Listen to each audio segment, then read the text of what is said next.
Hello, check.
Namasri Yatirajaya Vivekananda Suraye Satchit Sukha Swarupaya Swamine Tapaharine.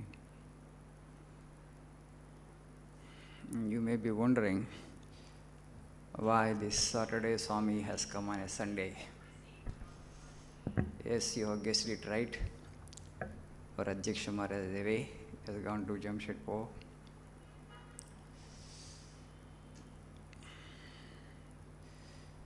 So when he asked me to take this Sunday class, I just thought what could be the best subject. Then I decided upon this subject, the Eternal Dharma. You know, it has been the buzzword for the last few days. Media spotlight is on this. Reasons you know. Sanatana Dharma, the Eternal Dharma. What this Eternal Dharma is. What is Sanatana Dharma in essence? Why it is called Sanatana, the Eternal. The next 40 or 50 minutes, we shall try to discuss a few aspects of Dharma. Don't be afraid, it's not going to be an academic lecture. Relax. Some general discussion around it.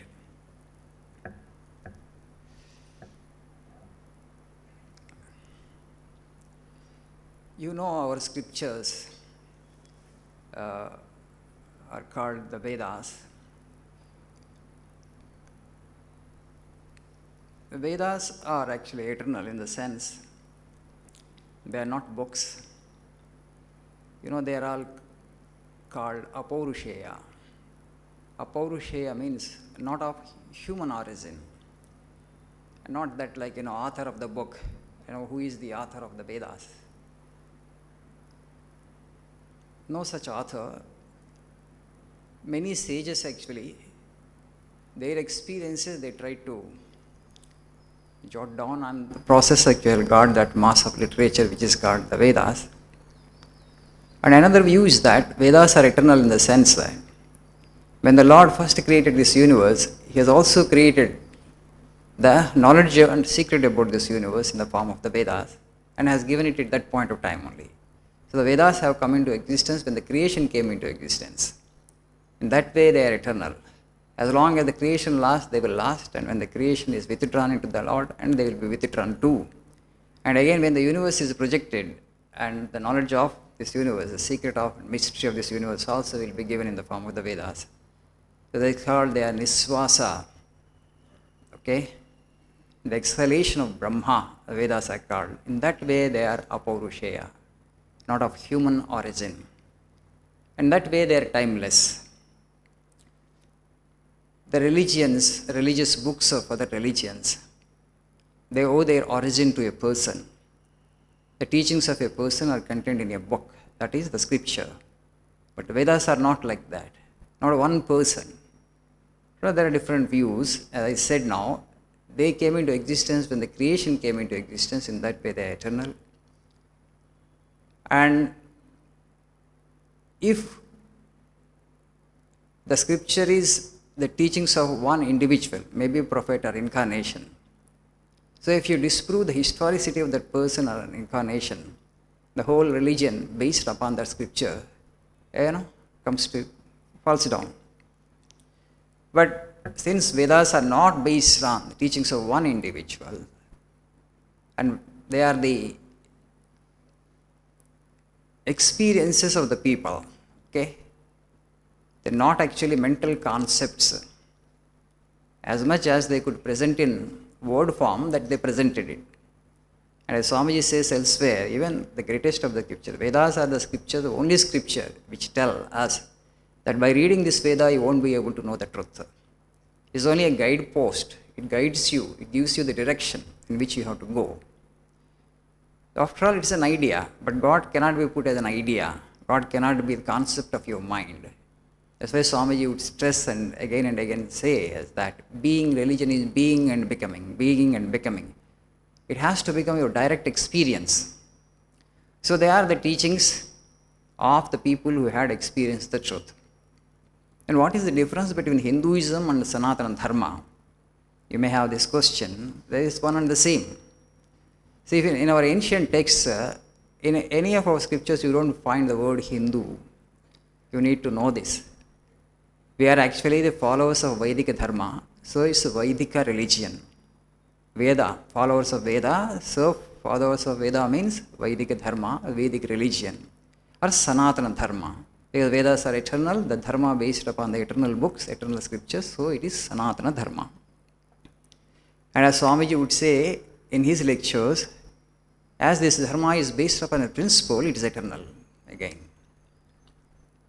Religions that are based upon the teachings of one particular individual, if you prove that disprove the historicity of that individual, it will collapse.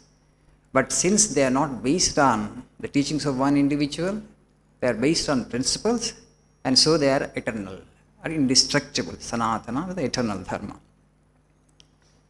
So it is the Persians who called us the Hindus, because they could not produce the word Sindhu, the people who inhabited the geography on the other side of the Indus River. So they called us, because they could not pronounce the word Sindhu, they called us Hindus, the religion practiced by Hindus. So that's why it has become Hinduism. So it's also 1,500 years back, probably, or 2,000 years back, they started calling us Hindus, the people, who lived on the other side of the Sindhu River. That's why Hinduism. So Hinduism and Sanatana Dharma are one and the same. There are synonyms in that way. So Vedas are also called Shrutis. What is a Shruti? Again, that is which is, Vedas actually have been passed on from generation to generation by word of mouth. Through a succession of Guru Sishya Parampara, the knowledge and the spiritual wisdom has come to us. A Shruti, through Shravana. So that's why actually Vedas are, authoritative texts, and they talk about the ultimate truth and nothing else. And there is another kind of literature, that is Smriti. Smritis contain Yuga Dharma, how people should conduct themselves in that particular period. Shrutis they don't change, but Smritis keep changing. We have Manusmriti, we have Yajnavalkya Smritis. So Shrutis actually kind of to guide the secular life of the individuals. They don't contain the eternal truths. Here and there they may contain the eternal truths, but they mostly are about the secular life. How a person, how a group of people, how a society has to conduct itself in that particular period. So Smritis keep changing, but Shrutis are eternal in the sense that they contain the eternal truths. The truths actually they don't change with the passage of time. They are eternal. And afterwards, we have to popularize these Shrutis, because Shrutis contain abstract truths, and to help everybody understand the essence of the scriptures, our Rishis actually have conceived Puranas. So what are the Puranas? Puranas are just there to popularize the Vedas as such. So they have actually put all the Vedic abstract truths in an anthropomorphic form. Human characters they have created, stories they have created. And if you just go through any of our Puranas, in between you get that philosophy that is contained in the Vedas. So if abstract truth, if you try to give it as truth to people who are gross, people who are not well trained, people who don't have that kind of refinement, they may not be able to observe, they might find it too difficult to grasp. And that's why actually they have put it in an anthropomorphic form. And then actually they created characters and they created these Puranas. Puranas are just created to popularize the Vedas. And also we have the two great epics, the Ramayana and the Mahabharata. This is all part of Sanatana Dharma. So the Ramayana and the Mahabharata, actually they serve as a wonderful guidepost actually to conduct ourselves towards the truths. How you have to conduct your social life, and then actually ultimately it leads to the truth. In our culture we talk about the Chaturveda Purusharthas, Dharma, Artha, Kama and Moksha. Our Rishis actually have analyzed human life so carefully, so thoroughly and so meticulously. So what is the purpose of human existence here? The human being has to seek the truth. We are all actually seeking fulfillment. We all want eternal peace. We want immortality. We don't want to die. The way we are created now, the way we exist, centered in body, definitely we are subject to change. Old age gives us suffering, disease gives us suffering, death gives us ultimate suffering. We fear death. And so they pondered on the nature of human suffering. Is there a way to overcome this suffering? And in the process, actually, then from where we have come, how we are connected with this Creator, the whole of the creation is subject to change. It is acted upon by time. So it is not, there must be some substrata. The substrata is God. The substrata is consciousness. That is indestructible. That is imperishable. That is eternal. So how am I to know that eternal? How I am connected to that eternal? And they have investigated into the nature of our existence. Then they transcended the body and mind. They had experienced the truth. And then they declared to us, Amritasya Putra, you are all children of that immortality. Your real existence is soul or Atman. You are not just tiny body-mind complex. Our connection with the divine is like the wave, how it is connected with the ocean. The wave is eternally inseparable from the ocean. In that way, you are eternally connected to God. But now you wrongly identify yourself with the body, that which is subject to change and decay. And that's why if something happens to the body, pain comes to you, you can transcend this identification with the body and mind. So then they have given us this classification, Chaturvida Purusharthas. These are all the values. There are values that you need to seek. So, Dharma, Artha, Kama and Moksha. And Artha, Kama, they are not negative things, in our culture. Bhagavad Gita also Krishna says, Dharma viruddho bhuteshu kamosmi bharatarshabha. So when you say that it Kama and Artha, they are not asking us to eschew it completely. We have a material interest. You can preserve your material interest, you can have it, but it should be subject to Dharma. According to Dharma, you must earn your resources. According to Dharma, you can have the psychobiological, satisfaction, responsibilities you can perform. And finally, the ultimate goal should be moksha, liberation, freedom from the bondage that we are in now. So the bondage is body and mind. So you need to go beyond this. For that, actually, they have created us these four Chaturvida Purusharthas and ask us to seek. There is nothing wrong actually in seeking the Artha and Kama, but it must be according to Dharma. And we have these beautiful scriptures actually, Prasthanatraya we call. So because these Upanishads and Vedas are so abstract, and so because as the time passed and because it's a mass of literature, you just look at the four Vedas, Rig Veda, Yajurveda, Samaveda and Atharva Veda, it's a huge mass of literature. How people will be able to read that huge mass of literature? It will be too difficult for them. So as part of the Mahabharata, we get this Bhagavad Gita. So what Bhagavad Gita contains the essence of the Upanishads. So again in the Vedas, we have two portions, the Karma Kanda and Jnana Kanda. The Upanishadic portion is called the Jnana Kanda, and the remaining part of the Vedas is Karma Kanda. There is another classification for the Vedas. Vedas contain four kinds of teachings, four kinds of, lessons. The first is actually Samhita portion, there is the Brahmana portion, and there is this Aranika portion, and also the Upanishadic portion. Samhitas, what they contain? Samhitas contain eulogies and hymns for Vedic gods and goddesses. And Brahmanas contain actually the Vedic rituals, how a ritual has to be performed, how a yajna has to be performed, how a sacrifice has to be performed. What are the things that are required, that are needed, how to do it. The rules are all there actually in the Brahmana portion. And then we have this ultimately the Upanishadic portion, the Samhita portion, the Brahmana portion, and then eulogies. And finally Aranika contains the philosophical interpretation of the Brahmanas. Philosophical interpretation means what is the significance of the rituals that are performed as part of, Vedic rituals. And ultimately the Upanishads. Upanishads contain the gist of the Vedas. It's called Vedanta. Vedanta means Veda plus Anta. Anta means end portion, right?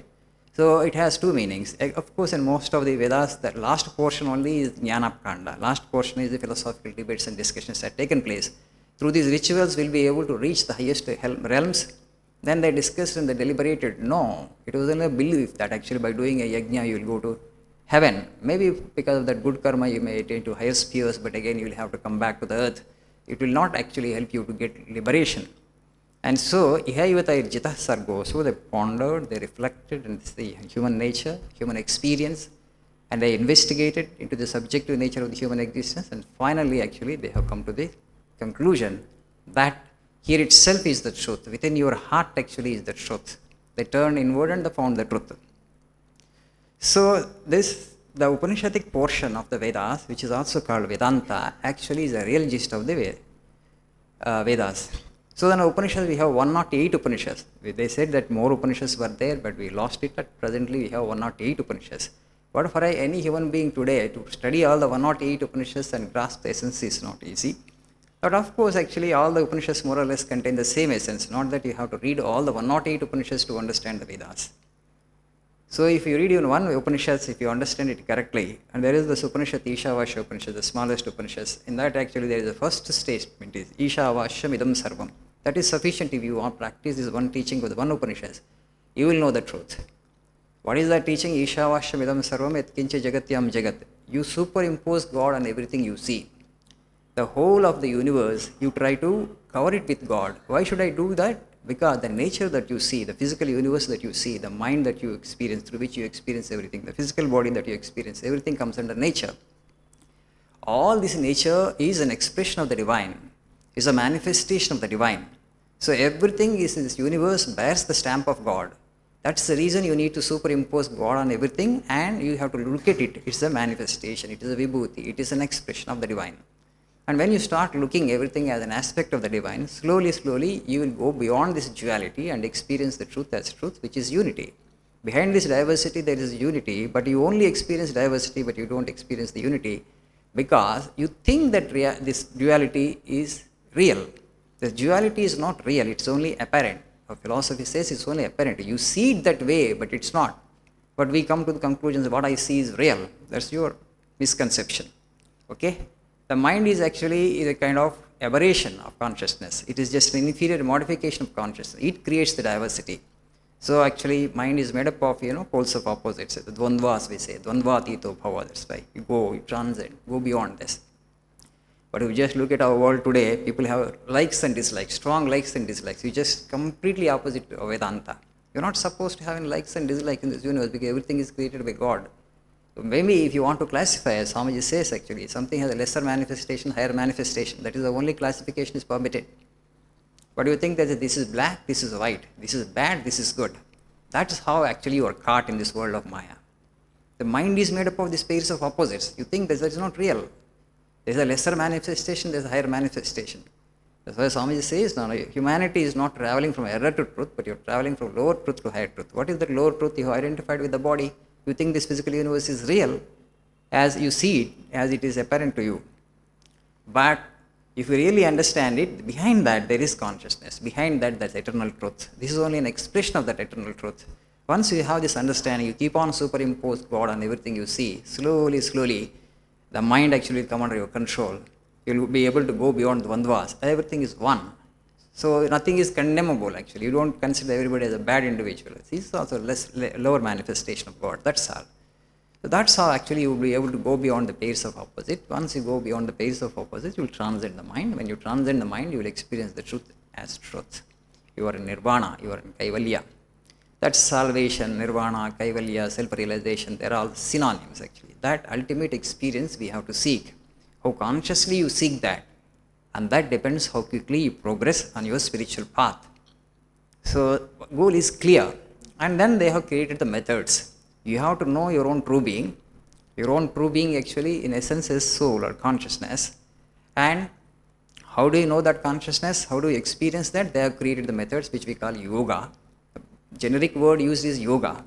And so in the Sanatana Dharma, that yoga again, Swamiji actually in the Bhagavad Gita and also Swami Vivekananda actually has beautiful commentary on the 4 yogas. That yoga has been classified into 4, the Bhakti Yoga, Raja Yoga, Karma Yoga and Jnana Yoga. The whole of the Vedanta philosophy, again, their past they have created, right? So, past they have created for us to experience the truth. Now you have known the truth. Truth is consciousness, truth is soul, and then you have to realize that truth is oneness. How you do that? And through the practicing these 4 yogas. So now actually I am only giving the general outline of Sanatana Dharma, and to explain all of each of these 4 yogas in detail is beyond the scope of this talk actually. So in brief, I will try to explain what is this Bhakti Yoga. We all have studied it, discussed it in detail many times. Just repeat God's name, it's Bhakti Yoga. Surrender to the divine, it is Bhakti Yoga. Because you understand that this little tiny ego actually is creating the mind. So that is actually blocking you from experiencing your true self, your true being. And to drop that actually is the goal. How you do that? You take a chosen deity. You have an anthropomorphic morph. You can have or you may not have. You can have impersonal Brahman as directly you can surrender to that. And if you find that difficult, because impersonal Brahman again is abstract, formless God is abstract. Worshipping a formless God, my formless aspect is very difficult, Krishna says in the Bhagavad Gita. Avyakto hi gatir dukkham. Those who want to manifest my unmanifest prakriti or unmanifest nature or impersonal nature of my being, because we are conditioned to think everything in terms of name and form. Our mind is conditioned like that. Something which has no name, something which has no form, it's too abstract. If I ask you to worship that Lord who is impersonal, who is all-pervading, you don't get anything out of, right? It's difficult. That's the reason our people have created these anthropomorphic forms. So you can have a form for God. As humans, actually, we are limited. We are conditioned to think God also in human terms only. Now, there is a saying in English that human beings are all made in the image of God. And we have created God in our image. We have created God in our image, and God allows that. Though my children can conceive me only this much, can think of me only up to this. So He has allowed us, He has permitted it. So all the anthropomorphic forms of God that we see, all the idols, all the images, because we are conditioned by name and form, so we have brought God to the level of name and form, and now we will start to worship Him. We want to surrender to Him. It's easy. Your mind understands, this is my God, this is absolute. All that impersonal Brahman, I condensed Him. All the noble quality that impersonal Brahman has, I condense it into anthropomorphic form, to this idol, this image, and I surrender myself absolutely to this God, who is actually my object of worship. Through such surrender, you transcend the mind and you experience your true being. This is Bhakti Yoga in brief. In Jnana Yoga, what you do? In Jnana Yoga, just now I said that you superimpose God on everything you see. And achieving the goal through knowledge actually is the objective of Jnana Yoga. What is called Jnana? Attaining yoga, attaining unification with the Lord Supreme through Jnana. So here actually you use discrimination, you use the faculty of buddhi to know the truth. So you have understood that everything is God, everything is His manifestation. So I superimpose on everything, God on everything, and then I go beyond the dualities and pairs of opposites, and that's how I transcend the mind. So you superimpose God here, and na iti. This also in Sri Ramakrishna Kathamrita, it comes very clearly. What is Jnana Yoga? Sri Ramakrishna would say, na iti, not this, not this. This is a negation. You negate everything. Everything that is apparent, everything that is illusory, everything that is created, everything that has name and form, you negate it. It is Maya, because it is name and form. It can't be the infinite. So you negate the physical universe, you negate your body, you negate your mind, not this, not this, not this. Through such negation, you get established in your real nature. That is Jnana Yoga in brief. What is Raja Yoga? Again, how Raja Yoga helps you to transcend the mind. This is, we all know, we just look into yourself, you experience by yourself. The prana and the mind both are connected. Mind you see as thoughts, continuously thoughts are happening, but those thoughts are not under control. Just you hold your breath actually for 1 minute and just slowly you release your air. When you control the prana, actually mind also becomes still. And controlling the mind and getting full mastery over mind by controlling the prana is basically Raja Yoga. It is very scientific and technical. It has to be practiced in a particular way, and it has to be under the observation of somebody who has attained Siddhi through Raja Yoga. So that's why this is basically. But the science is science. It's absolutely, if you really practice it the way it has to be practiced, you will become a yogi in 6 months, Swamiji says. That's why Raja Yoga is always tempting. For in 6 months I can become a yogi. But in other yoga they don't give that promise. In Bhakti Yoga, they don't give you that promise. By this period, actually, you will become a yogi, you will become perfect, you will know God. So it has to be practiced. It depends upon your capacity, how much you can really surrender within a particular period. And the last and the final yoga is Karma Yoga. We know the more we all have to work.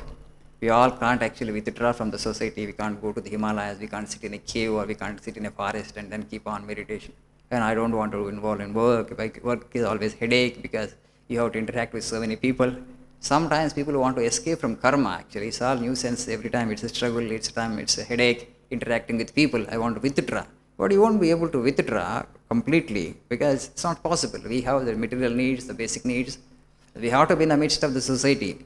And Swami says this karma is like wheel within wheel, in the sense that karma is by nature creates bondage. So when you engage in karma, you expect the fruit of action. And you say that, though our scriptures say that actually, you have to work without expecting the fruit of action. As the Lord says in the Bhagavad Gita, Karmanye vadikaraste ma pareshu kadachana. Oh Arjuna, you have the right to engage in action, but you don't have the right to expect the fruits thereof. But Swamiji, if I don't expect the result, if I don't get the fruit, why should I work at all? No, you sit. Sit idle. You can't. You just sit with yourself, you can't. You will get blows. People will criticize you, your own family members will criticize you. They won't let you. You think you have the option? To withdraw from work, you can't. And you will find and you will come to the conclusion, better engage in action. Actually, at least nobody will criticize, nobody will disturb me. So there is no way you can go away from action, but the action is by nature. Karma is by nature entangling. So it's a wheel within wheel. Then how you will come out of the work? Through work. But go beyond work through work itself. How can that be possible? You work with detachment. Don't expect the fruits thereof and work with detachment. Whatever the fruit that comes, you surrender to the divine. If you are also a practitioner of Bhakti Yoga, or otherwise absolute detachment. Absolute detachment. If you have that, you will attain to truth. You will get established in the same sightedness. You will go beyond the pairs of opposites, go beyond the mind, and you will get to the truth. So these are the 4 yogas that they give us to experience the truth. So Sanatana Dharma, again, Hinduism, whoever is a Hindu, who is a practitioner of Sanatana Dharma, you have to understand that our Dharma is based on 4 pillars. The 4th pillar is the authority of the Vedas you have to accept. If you are a Hindu, if you are a practitioner of Sanatana Dharma, you cannot question that because it's Apta Vakya. Vedas contain the experiences of the Rishis and sages who are spiritually illumined people. If you are a Hindu, if you are a practitioner of Sanatana Dharma, you cannot question the authority of the Vedas. That is the ultimate authority you have to accept. Okay? And the second thing is immortality of the soul. Every practitioner of Sanatana Dharma and every practitioner of Hinduism, that matter, whoever considers himself a practitioner of Vedantic religion, Vedic religion, must know and understand that we all believe in the immortality of the soul. It's not a belief in the sense of the belief of the Abrahamic religions. You have not experienced it as of now, as yet. Okay? That is the truth, the statement of truth. That is, soul is immortal, soul is eternal. Your essential nature is soul. It is actually a statement of truth, but now you are asked to believe it. Till you realize it, you have to believe. There is no other way, right? Till you realize it, till it comes into your experience. Now the soul is not in your experience. The immortal dimension, the eternal dimension, okay, it's not in your experience. You have identified with the body. So slowly you will practice and then you get to the truth. You experience the soul as soul. Then you understand it. Somebody, I don't have to tell you that actually soul is immortal because you experience it. You know it is really immortal. So the immortality of the soul, that is my essential nature. Though now at present I have identified myself with the body, I don't experience myself as soul or self or consciousness, but I know that is immortal, that is eternal, and that is my true dimension. See, now you are like wave. Wave is not conscious of the ocean. You are identified with the body mind means you have identified with the wave. Now you are asking us, the scriptures are asking, the sages are asking us, you are wave, fine, but you identify with the ocean, that is your real nature. Wave is a small manifestation of the wave, ocean.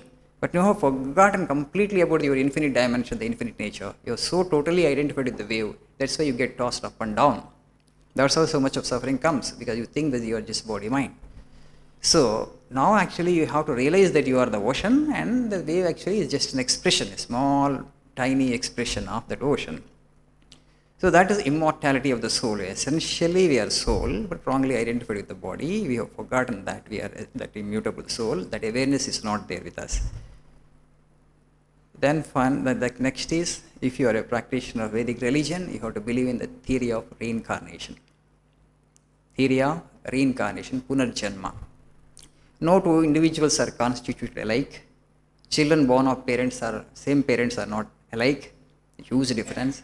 Huge variation. How do you account for the difference? Same genes. So because of your karma you perform, the karma that you performed in previous births actually come with you.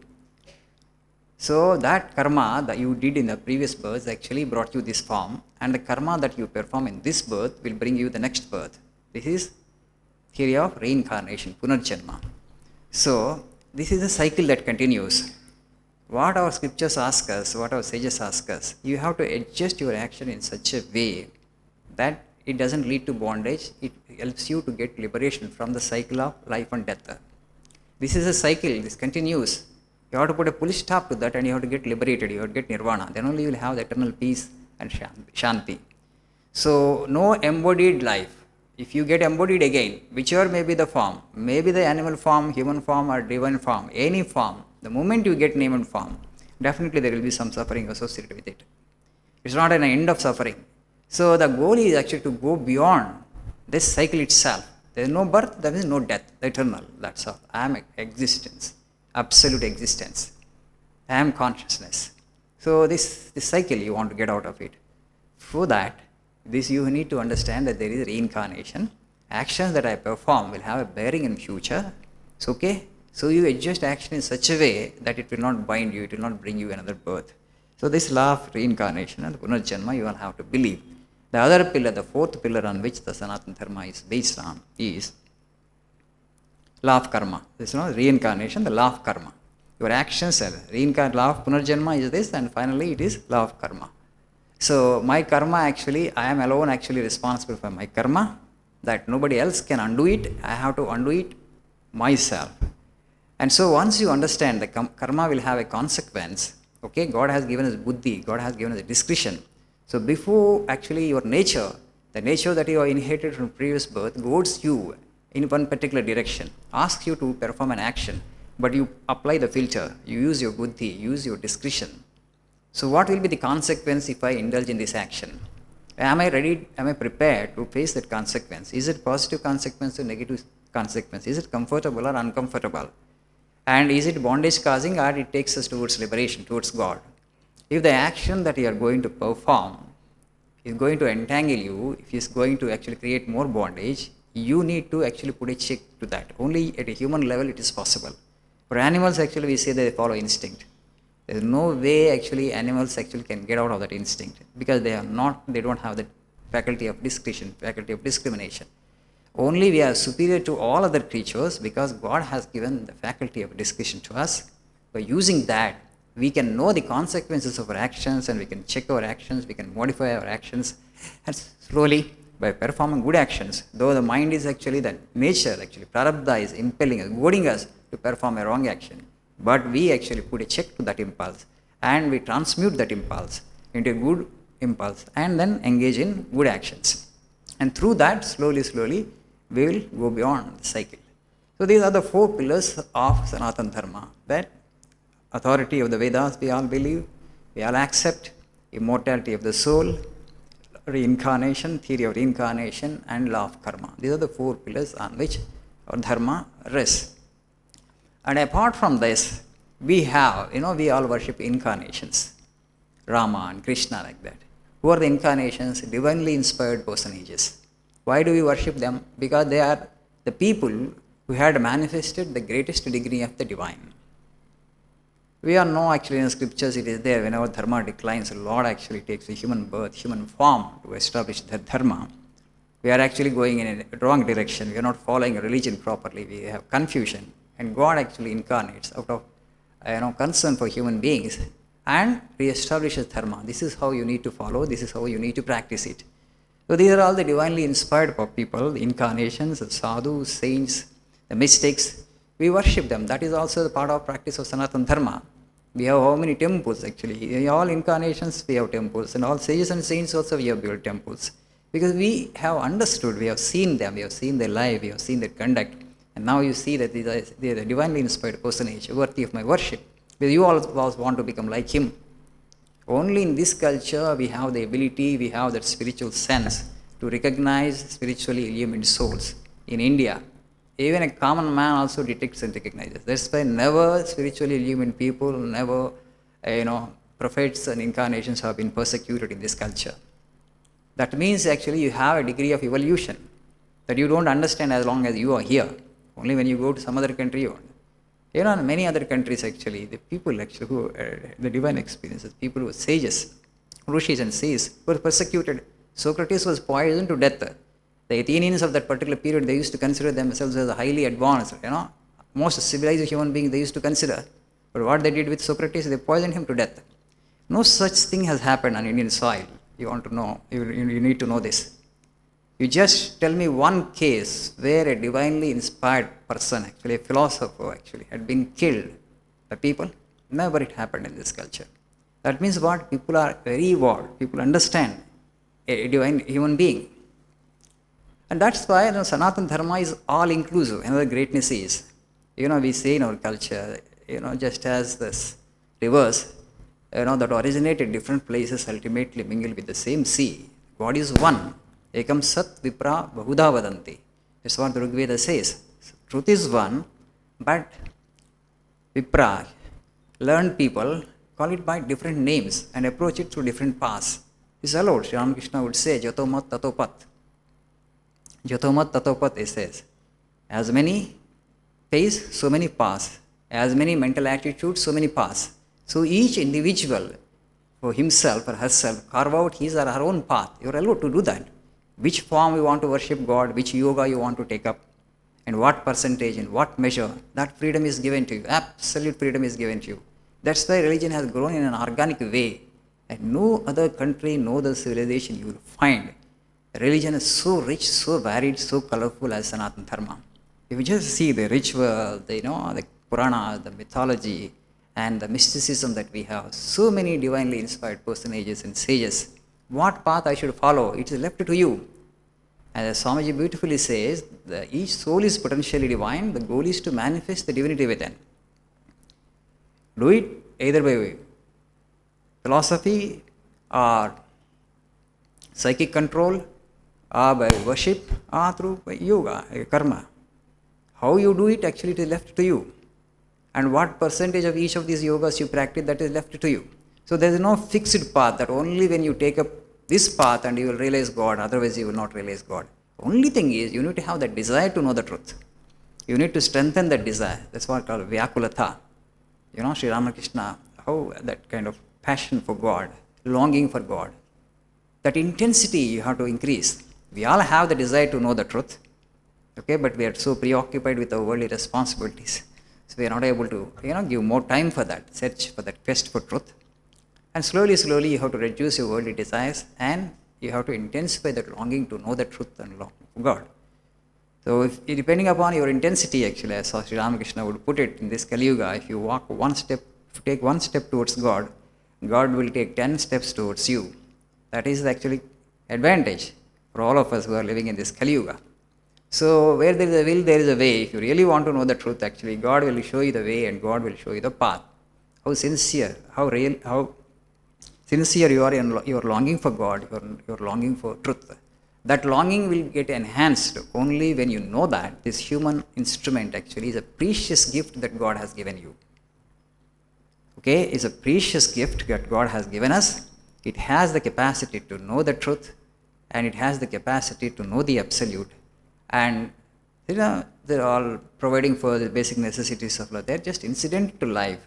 They're actually really secondary details. As Sri Ramakrishna would say, the primary objective, the objective of human life is to know the truth. He never talked about anything else, how you make for yourself, how provide for yourself, and that's it. See, you will not care because every minute is important, every second is important, because this human gift, life is such a great gift of the Lord, and don't misuse it and don't waste your time and energies. Don't invest all your time and energy only for attaining these material possessions and material pursuit. That's what our sages have said. So still our country actually is permeated with that vibration. But today, it's a digression, but I'm just saying that when we talk about progress of the country, we talk about only in terms of GDP growth, 9% growth, 10% growth, and we want to become, 5 trillion economy, 6 trillion economy. See, that is all actually okay. Only we have to create wealth and they have to distribute it. Only when basic necessities of life are satisfied, you can long for truth. As Swamiji himself said that you can't preach philosophy and religion to empty stomachs. But are we really of empty stomachs today? I think we have enough. So you all can actually seek the truth. But this for material prosperity, you go on creating. Other races, other countries, they are in a kind of rat race. They want to actually make the country a bigger economy. But I don't subscribe to it much because That destroys nature. That's why contentment is very important. That's preached in our scriptures again and again. Okay, without that contentment, let me increase the wealth of the nation, everybody invests their time and energies in that direction, but you will not have peace and fulfillment because you have to change the direction itself. And people like Sri Ramakrishna, Paramahamsa, Ramana Maharshi and Buddha are the people who would actually guide us on this path actually through renunciation. Tyage naiki amrtatva manashahu. Okay, through renunciation and through nivritti you will get the peace and fulfillment. Because that source is already there in you, it's so close to you. Because your mind is so extroverted now actually, it's only looking towards the physical nature, and then actually wants to have more and more material objects where you do whatever you want, do what you may, you will never get the peace and fulfillment that you are seeking because it's not there out, because it is within. So that's why actually our Rishis ask us to turn inward and ponder on the divine nature of your own being. But sometimes even if you have the inclination, the people around may not cooperate. So because this is a subjective dimension, they don't really understand, most of the people. They have come to the conclusion that the only way to make oneself happy is through money and material objects. Many people have come to that standard conclusion. So if you are part of that team and they also expect you to do the same, to go in the same way, but you just use your discernment and use actually the people whom we worship, all actually men and women of exceptional renunciation. Why did they renounce that? Because for a higher thing. It's not a negative word. You are asked to renounce this insatiable actually, craving for material things, so that you would get the highest thing, namely, you will become one with the universe, you will become one with the Creator. That is the highest possibility. That is the potential we have. But we are not using that potential. We are not exploring that possibility. Then you are wasting our precious birth.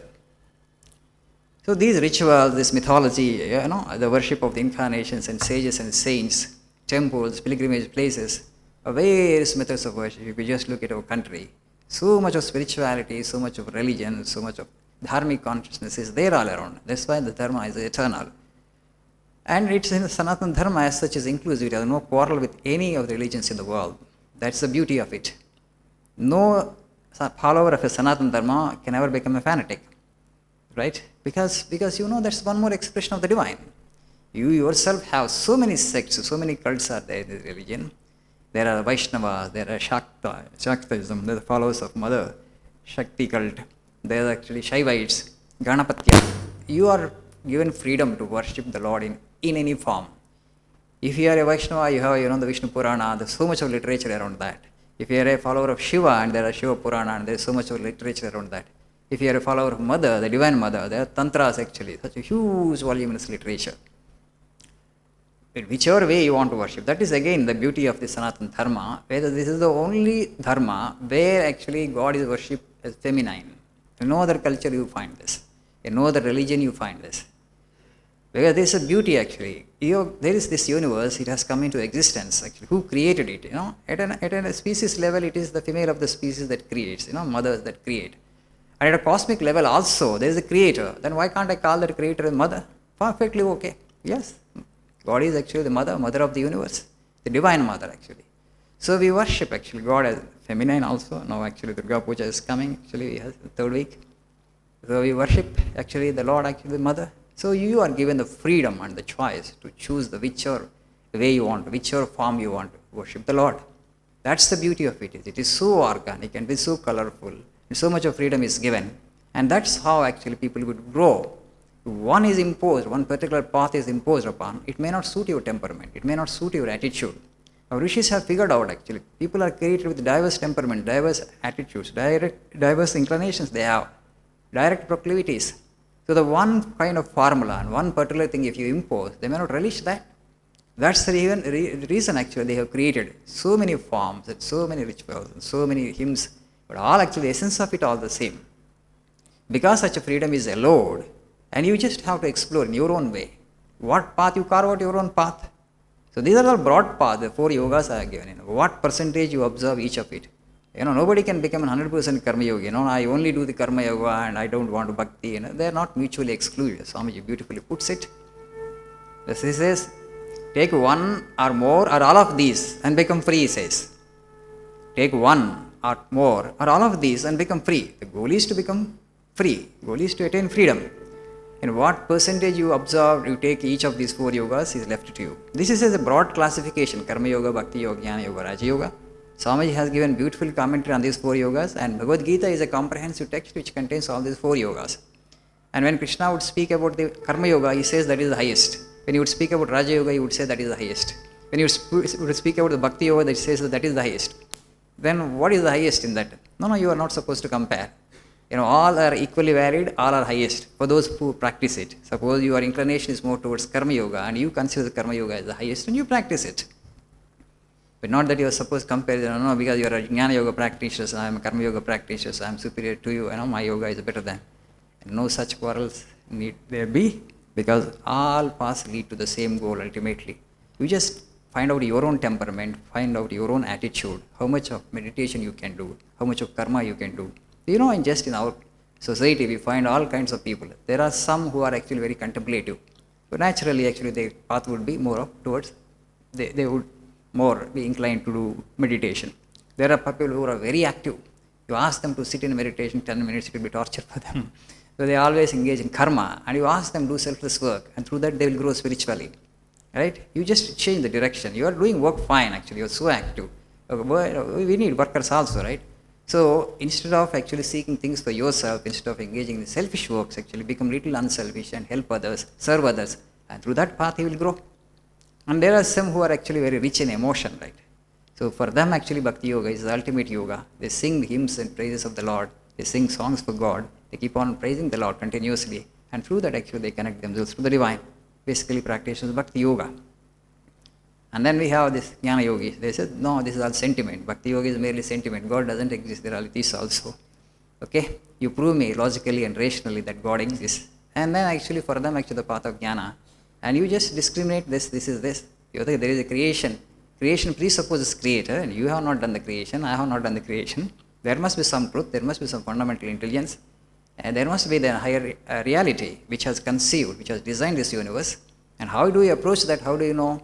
You first superimpose God on everything you see and then see ultimately what happens. Or deny the unreal, deny the nature, deny the physical, deny the body, deny the mind. In Advaita they say that actually. Now the body I am experiencing through the mind. So body is the object for the mind, right? Physical universe I see. Physical universe is the object and my mind is a subject. Body is also part of the physical universe. This is the object, my mind is a subject. And we all feel and experience that there is a torture mind when there is peaceless. Who is experiencing that peacelessness? Mind doesn't experience the peacelessness. Mind actually has become the object. The peacelessness of the mind, the subject is experiencing. That subject is consciousness. The mind becomes the object for consciousness. But we don't reflect and we don't, discriminate. And so we think that all experiences are real. So you deny the mind also. Make the mind as an object of, then ultimately only consciousness. You remain in your true nature. That is actually practice of Jnana Yoga. As a theory, it is very simple, but because temperamentally you are more rajasic, and then you find it difficult, to turn inward and to reflect on the true nature of your being. And then actually Jnana Yoga, you will definitely find it difficult to practice. So you just figure out what yoga you can bring into your, sadhana and which proportion. And then ultimate goal is actually to know the truth. So Hinduism, because it allows this freedom, and so many experiments have been done, so many people have experimented in so many ways, explored the truth in multiple ways, they approached it in multiple ways, and then they have declared. Sri Ramakrishna actually did all kinds of sadhanas, all kinds of Hindu traditions he had practiced, Hindu spiritual sadhanas, and also gone beyond this, and the sadhanas of other religions also he had adopted in his sadhana life, and then ultimately he had realized the truth. He declared that Jato Mat Tato Pat. All paths lead to the same goal, and you don't have to quarrel. So as such, Sanatana Dharma has no quarrel. But now of late, the debate and discussion pertains to this. What is this? Because Sanatana Dharma actually encourages discrimination through caste. But what we need to understand is that caste is a social institution. It has nothing to do with dharma. No, Krishna himself said in the Bhagavad Gita, Chaturvarnyam maya srishtam gunakarma vibhagasaha. He said he himself has created caste. No, he has created actually varnas. What is that varna? Society, different needs are there. There are various needs. For example, you have to fly. And you just go to the airport and you board the flight, and you think actually only pilot is doing actually contribution, or only air crew is doing this. If somebody has made the aeroplane, there is a ground staff to support. This is the logistics involved. If you just look at it, is similarly mind-boggling, right? Similarly, society has so many needs. Various kinds of needs are there. Different people are contributing in different ways. Not that one is superior, one is inferior. So when Lord created, according to the temperament, actually, you choose which actually area you want to be. So somebody has to create knowledge, somebody has to think rituals, somebody has to do puja and worship. And if that's the way you want to lead actually your life, and if that is actually the thing that attracts you, you do that. Somebody wants to create wealth, and then you do that. Somebody wants to protect, actually, somebody wants to fight, and somebody knows how to use weapons. You do one thing, that's it. And there is somebody who wants to serve all, who wants to produce, food and other things. That's one kind of job that you, if temperamentally you are inclined towards that, you take it up. It's just mere division of labor. So in a body, when you compare actually these different activities with a body, and head is doing its job and legs are doing its job. And if you say the head says that I am superior to you because I am doing a superior work. See, there is a blacksmith and goldsmith. A goldsmith says that I am working on gold, that's why I am superior to you. A blacksmith, can he tell like that? In fact, blacksmith is superior because he creates tools. Goldsmith only creates ornaments. So nobody is inferior, nobody is superior. Actually. His job is his job, his job is his job. This is how this has happened. A goldsmith started claiming after a period of time, because I work with gold and silver, I am superior to you. To a blacksmith, he started telling.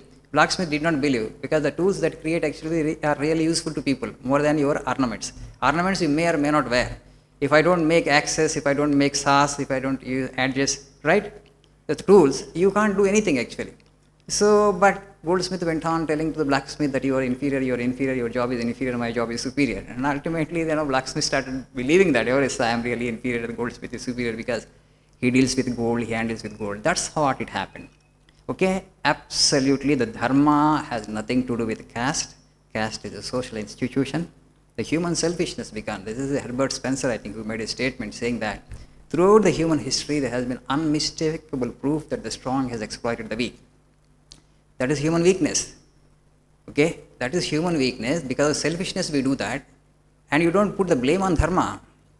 You don't put the blame on dharma. There is division of varnas. Actually, God has never said that this varna is superior to that varna. And subsequently, when it degenerated into caste system, and certain caste, the upper caste, probably have exploited the other, thinking that I am doing a superior job, you are low, you are low. That is actually a psychological problem. It has nothing to do with the dharma that we practice. The dharma clearly says, Vidya Vinaya Sampanne Brahmane Gavihastini Shunichaiva Sopakecha Pandita Samadarsinaha. That statement in the Bhagavad Gita actually levels out everything. Vidya Vinaya Sampanne Brahmane Gavihastini Shunichaiva Sopakecha Pandita Samadarsinaha. In an individual, a Pandita, an enlightened human being who has same-sightedness, okay, who has sameness towards all, he will look upon a Brahmana who has Vidya and Vinaya, who has knowledge and who has humility, and a highly evolved human being, and also a cow, an elephant, and a dog meat eater, and a dog. All he will look upon with the sameness. But he is the Pandita, he is an enlightened human being. The Lord is saying that. So the dharma doesn't make any distinction between one life and another life. And if you are really an illumined human being, or a spiritually evolved human being, you look upon an ant also with the greatest reverence. Because in that ant also there is God. You walk very gently and carefully. You don't have the right even to step onto the ant. Okay? Unconsciously we step on them and we kill them. That's a different thing. But when you become conscious of, that your divinity, because the same divinity is existing in every creature you look upon with the greatest reverence. So don't put the blame for caste and caste system and caste discrimination on dharma. Dharma is separate. It has nothing to do with the caste as such. Because caste is a social institution. Dharma always has been preaching actually Advaita and sameness towards all beings. Sometimes because we tend to become selfish because of our weaknesses, this is a psychic distortion, and for that reason actually putting the blame on dharma, and that dharma encourages discrimination, is absolutely wrong. So with this I think actually I will conclude. Let us pray for 2 minutes because the bell has rung before we disperse.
ज्योतिर्ज्योतिमुज्ज्वल हृदि कंधर ज्योतिर्ज्योतिमुज्ज्वल हृदि कंधर तुम्ही तम भंजनहार प्रभु तुम्ही तम भंजनहार नमो नमो प्रभु वाक्य मनातीत नमो नमो प्रभु वाक्य मनातीत मनुवचनैकाधार प्रभु मनुवचनैकाधार ज्योतिर्ज्योतिमुज्ज्वल हृदि कंदर ज्योतिर्ज्योतिमुज्ज्वल हृदि कंदर तुम्ही तम भंजनहार प्रभु तुम्ही तम भंजनहार दे दे दे रंग रंग भंग वादे अंग संग मृदंग दे दे दे रंग रंग भंग वादे अंग संग मृदंग गायित छंद भक्त वृंद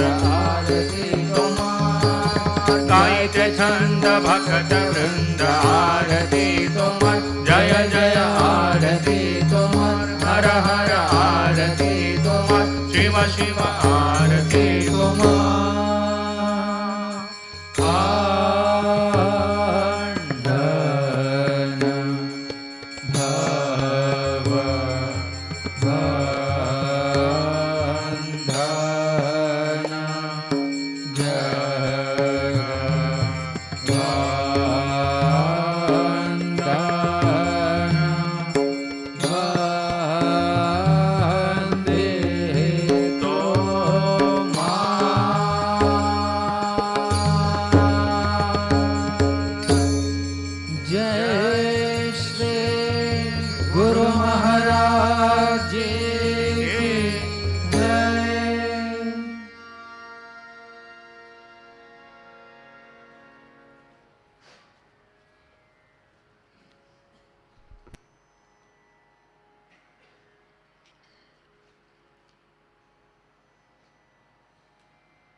ॐ ह्रीं हृतं त्वमचलो गुणजे गुणेभ्यः नक्तं दिवं सकरुणं तव पादपद्मं मोहङ्कषं बहुकृतं न भजे यतोऽहं तस्मात् त्वमेव शरणं मम दीनबन्धो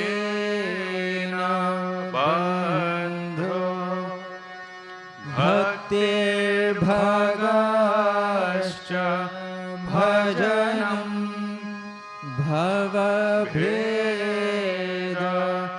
भवभेदकारे गच्छन्त्यलं सुविपुलं गमनाय तत्त्वं वक्रोद्धृतोऽपि हृदये न च भाति किञ्चित् तस्मात् त्वमेव शरणं मम दीनबन्धो तेजस्तरान्ते तरसा त्वयि तृप्ता तृष्णाः रागे कृते ऋतपथे त्वयि राम कृष्णे मर्त्यामृतं तव पदं मरणोर्मि नाशम् तस्मात्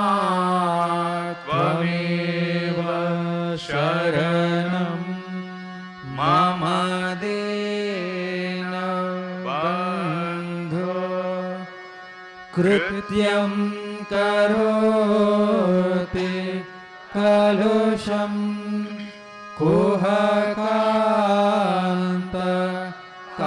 कुहकान्तकारे स्नान्तं शिवं सुविमलं तव नाम नाथ यस्मादहं त्वशरणो जगदेक गम्या तस्मात् त्वमेव शरणं मम देन बन्धो ॐ स्थापकाय च धर्मस्य सर्वधर्म स्वरूपिणे अवतार वरिष्ठाय रामकृष्णाय ते नमः। ॐ नमः श्री भगवते रामकृष्णाय नमो नमः। ॐ नमः श्री भगवते रामकृष्णाय नमो नमः। ॐ नमः श्री भगवते रामकृष्णाय नमो नमः।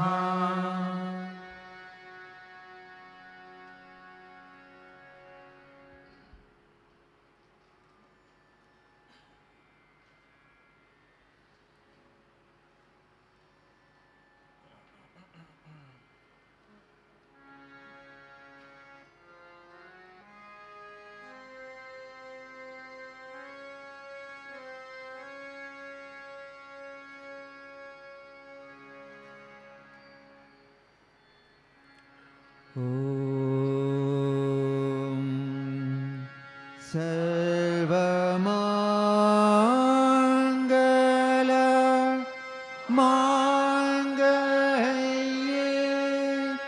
शिवे सर्वार्थ साधिके शरण्ये त्र्यम्बके गौरी नारायणी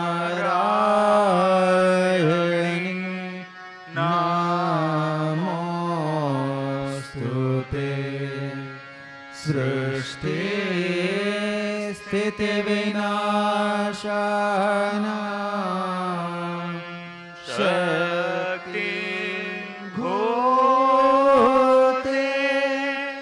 सनातनी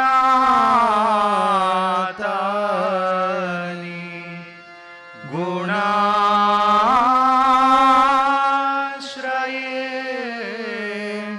गुणामये नारायणी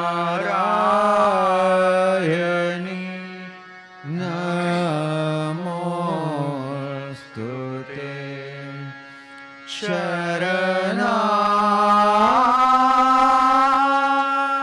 शरणागता दीनार्ता परित्राण परायणे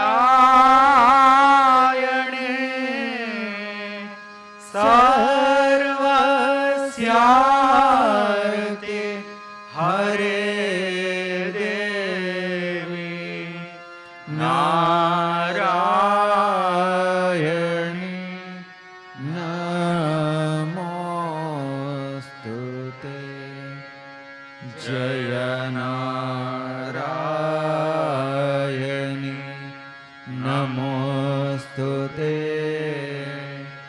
जय नारायणी नमोस्तुते जय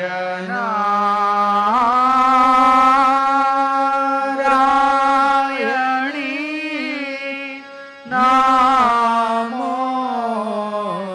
नमोस्तुते जय नारायणी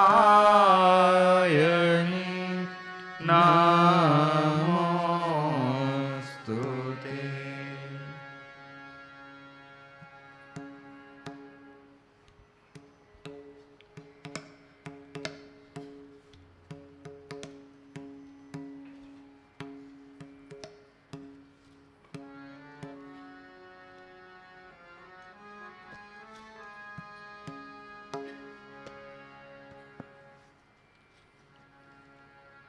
प्रकृतिं परमाम् अभयां वरदां नररूपधरां जनतापहरां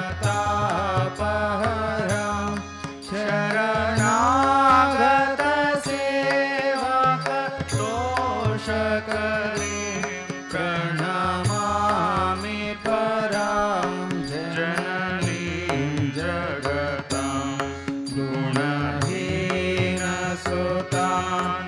अपराधयुतान् कृपयाद्य समुद्धर मोहगतान् तरणीं भवसागर पारकरीं प्रणमामि परां जननीं जगतां विषयं कुसुमं परिहृत्य सदा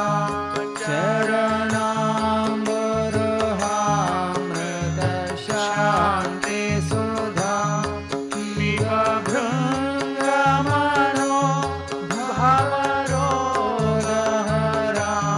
प्रणमामि परां जननीं जगतां कृपां कुरु महादेवी सुतेषु प्रणतेषु च चरणाश्रयदानेन कृपामयी नमोऽस्तु ते लज्जापटावृते नित्यं शारदे ज्ञानदायिके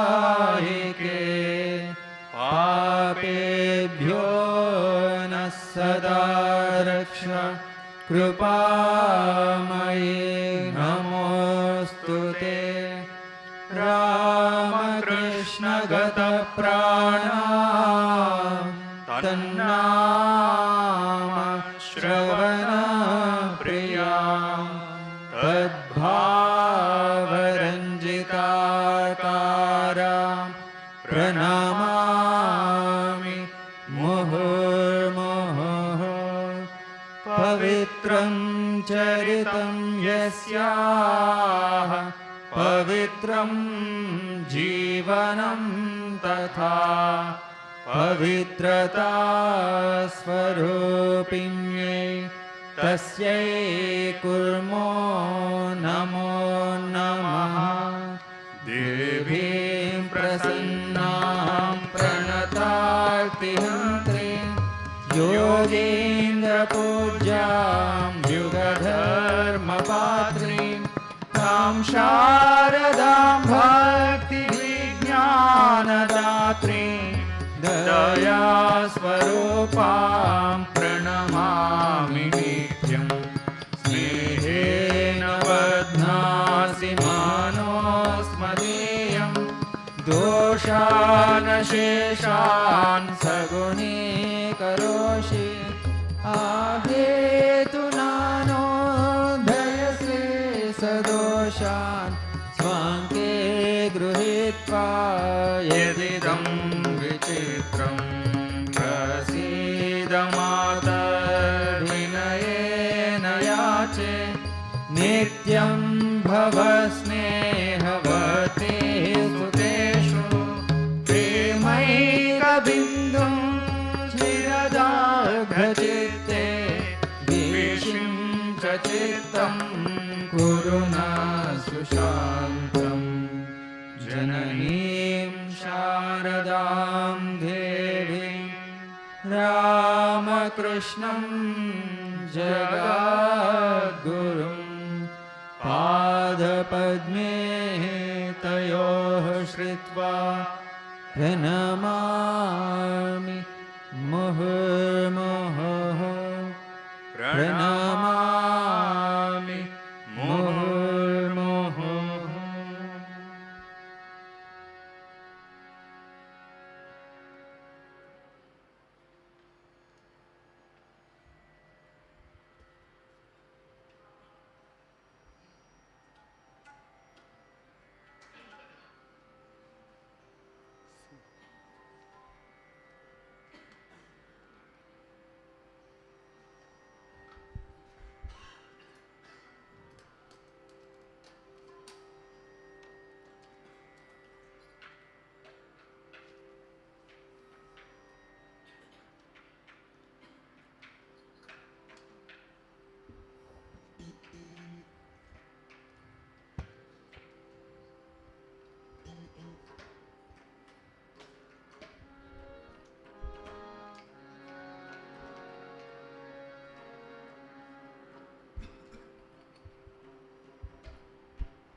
పేజ్ 25 2-5.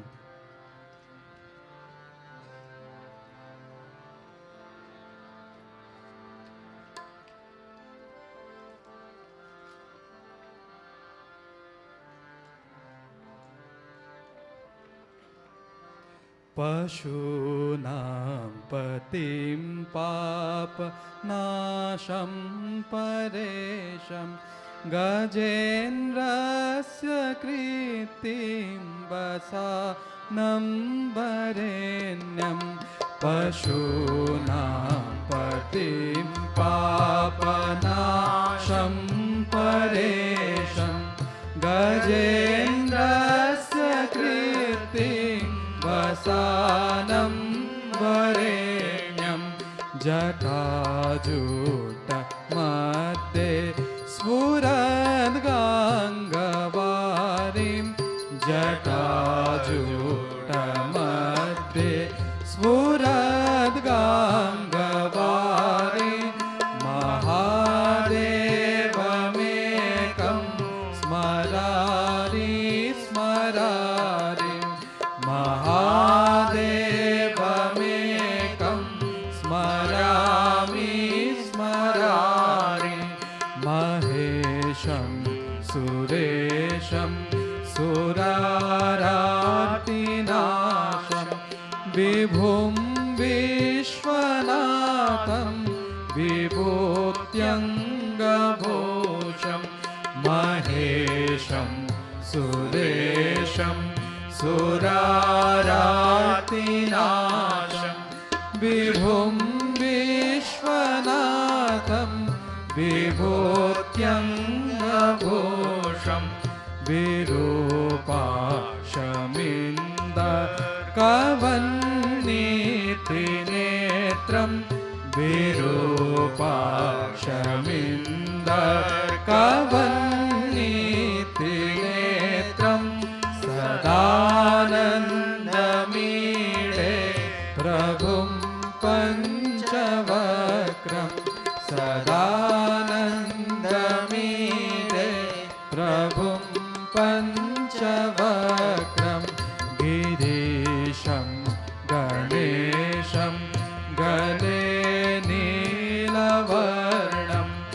गवेन्द्रादिरूढं गुणातीतरूपं गिरीशं गणेशं गणे नीलवर्णं गवेन्द्रादिरूढं गुणातीतरूपं भवं भास्वरं भस्मनाभूषिताङ्गं भवं भास्वरं भस्मनाभूषिताङ्गं भवानी कलत्रं भजे पञ्चवक्त्रं भवानी कलत्रं भजे पञ्चवक्त्रं शिवाकान्त शम्भो शशाकार्धमूले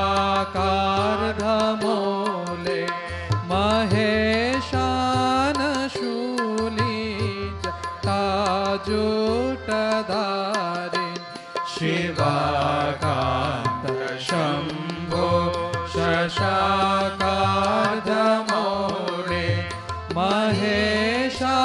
महेशानशूली जटाजूटधारिन् त्वमेको जगद्व्यापको विश्वरूप त्वमेको जगद्व्यापको विश्वरूप प्रसीद प्रसीद प्रभो पूर्णरूप प्रसीद प्रसीद प्रभो पूर्णरूप प्रसीद प्रसीद प्रभो पूर्णरूप.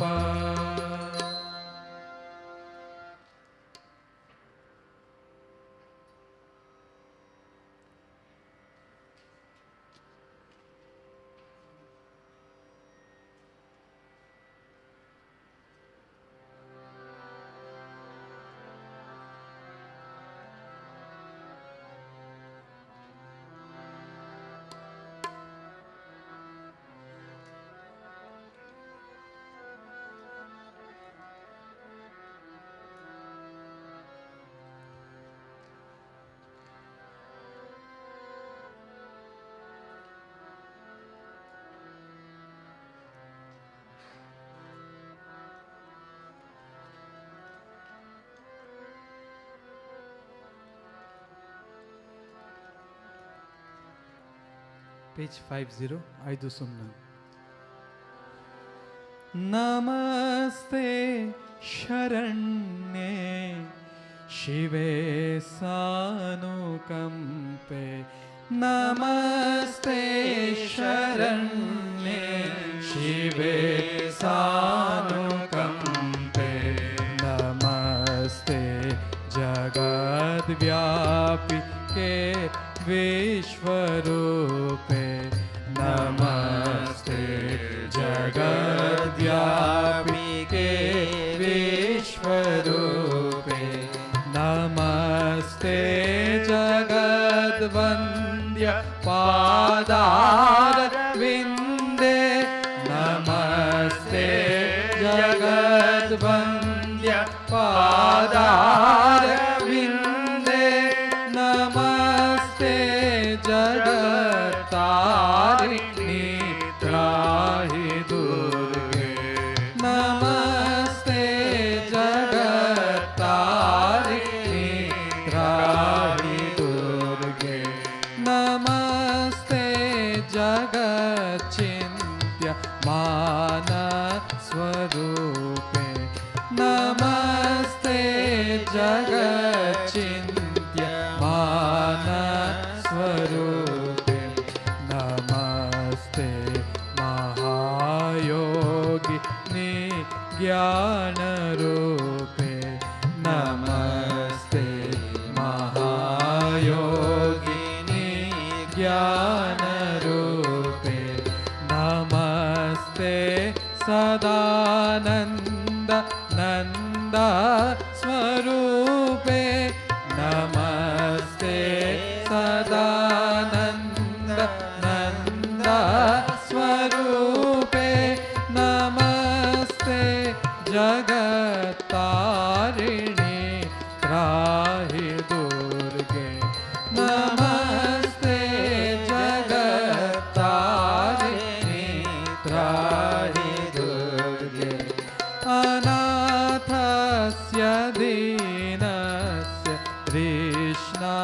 चतुरस्य अनाथस्य दीनस्य तृष्णातुरस्य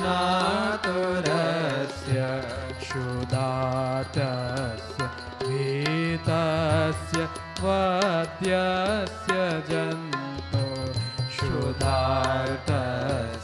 भीतस्य वद्यस्य जन्तो त्वमेका गतिर्देवि निस्तार कर्ति त्वमेका गतिर्देवि निस्तार कर्ति नमस्ते जगत्तारिणी त्राहि दुर्गे नमस्ते जगत्तारिणी त्राहि दुर्गे.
Page 132 1 3 2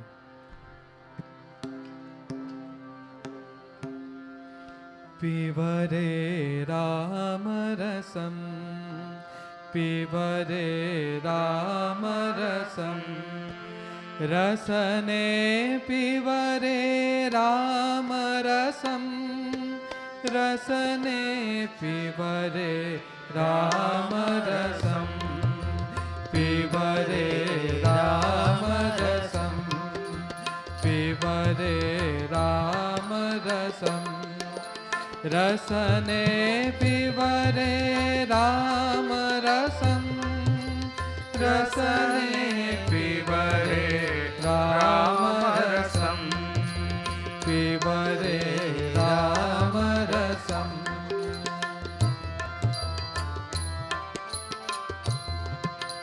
दूरीकृत पातक संसर्ग पूरित नानाविध फलवर्गं दूरीकृत पातक संसर्गं पूरित नानाविध फलवर्गं पिबरे रामरसं पिबरे रामरसं रसने पिबरे रामरसं रसने पिबरे रामरसं पिबरे रामरसं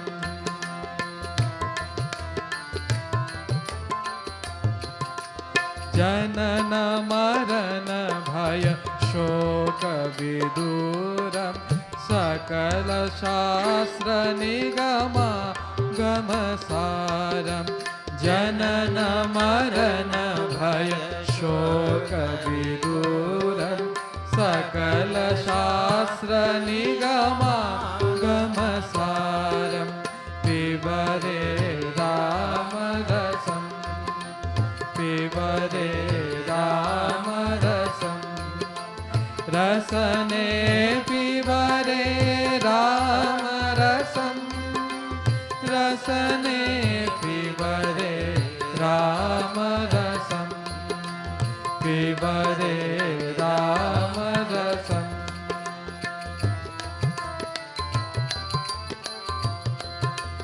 परिपालित सरसिजगर्भाण्डं परम पवित्रीकृत पाषण्डं परिपालित सरसिजगर्भाण्डं परम पवित्रीकृत पाषण्डं पिबरे रामरसं पिबरे रामरसं पिबरे पिबरे रामरसं रसने पिबरे रामरसं पिबरे रामरसं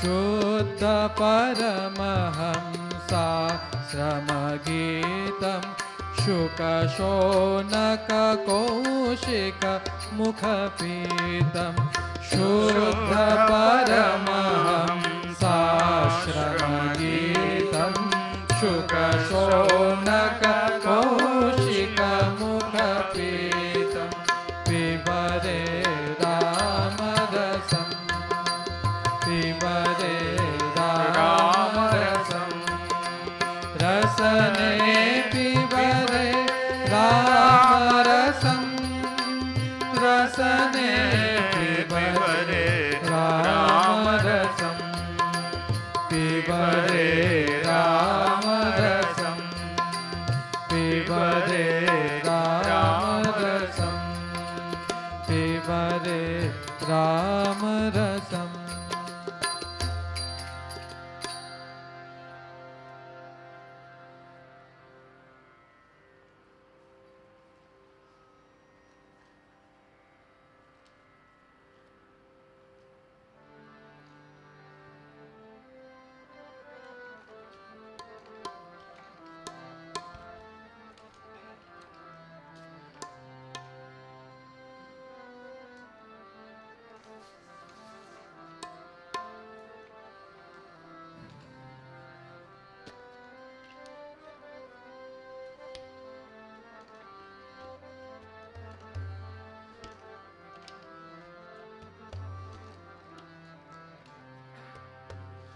పేజ్ 154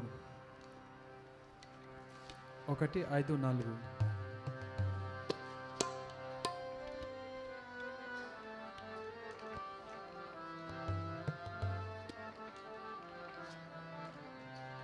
साधन करना चाहिए मनवा भजन करना चाहिए साधन करना चाहिए मनवा भजन करना चाहिए प्रेम लगाना चाहिए मनवा प्रीत करना चाहिए प्रेम लगाना चाहिए मनवा प्रीत करना चाहिए साधन करना चाहिए मनवा भजन करना चाहिए प्रेम लगाना चाहिए मनवा प्रीत करना चाहिए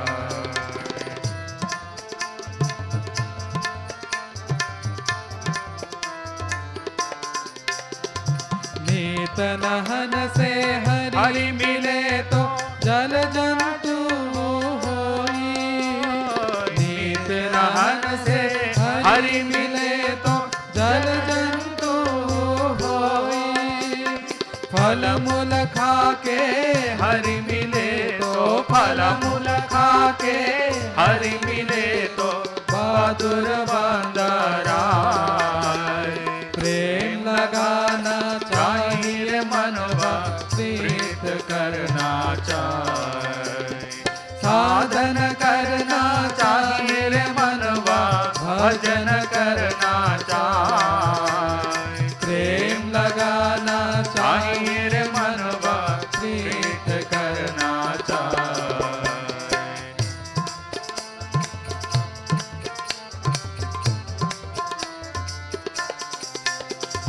तुलसी पूजन से हरि मिले तो मैं पूजूं तुलसी तुलसी पूजन से हरि मिले तो मैं पूजूं तुलसी झाड़। पत्थर पूजन से हरि मिले तो पत्थर पूजन से हरि मिले तो मैं पूजूं पहाड़। प्रेम लगाना चाहिए मनवा प्रीत करना चाहिए। साधन करना चाहिए मनवा भजन करना चाहिए। प्रेम लगाना चाहिए मनवा प्रीत करना चाहिए।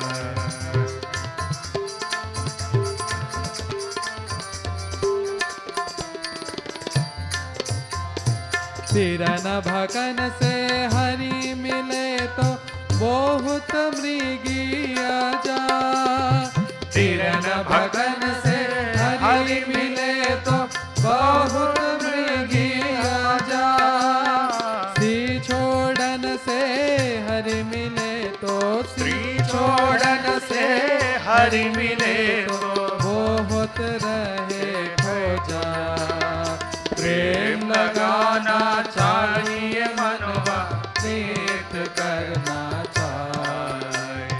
साधन करना चाहिए मनवा भजन करना चाहिए। प्रेम लगाना चाहिए मनवा प्रीत करना चाहिए।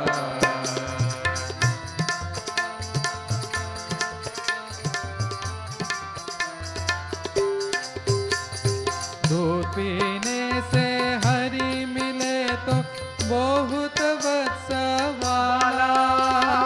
दूध पीने से हरि मिले तो बहुत वत्स वाला। मीरा कहे बिना प्रेम से मीरा कहे बिना प्रेम से नहीं मिले नंदलाला। प्रेम लगाना चाहिए मनवा प्रीत करना चाहिए। साधन करना चाहिए मनवा भजन करना चाहिए। प्रेम लगाना चाहिए मनवा प्रीत करना चाहिए। प्रेम लगाना चाहिए मनवा प्रीत करना चाहिए। प्रेम लगाना चाहिए मनवा प्रीत करना चाहिए।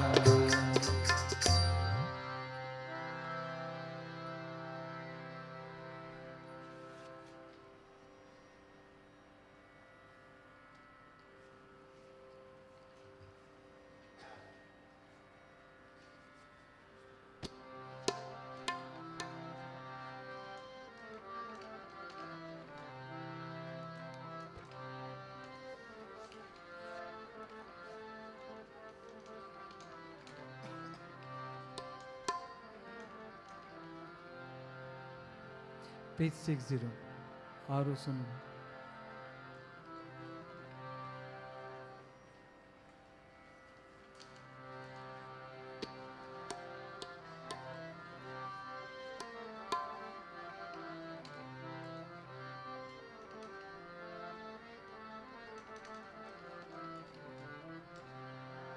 সমরে নাচে রে কারে রমণী, সমরে নাচে রে কারে রমণী, সমরে নাচে রে কারে রমণী, সমরে নাচে রে কারে রমণী, নাচছে তিমিরে তিমিরে বরণী, নাচছে তিমিরে তিমিরা বরণী, সমরে নাচে রে কারে রমণী, সমরে নাচে রে কারে রমণী।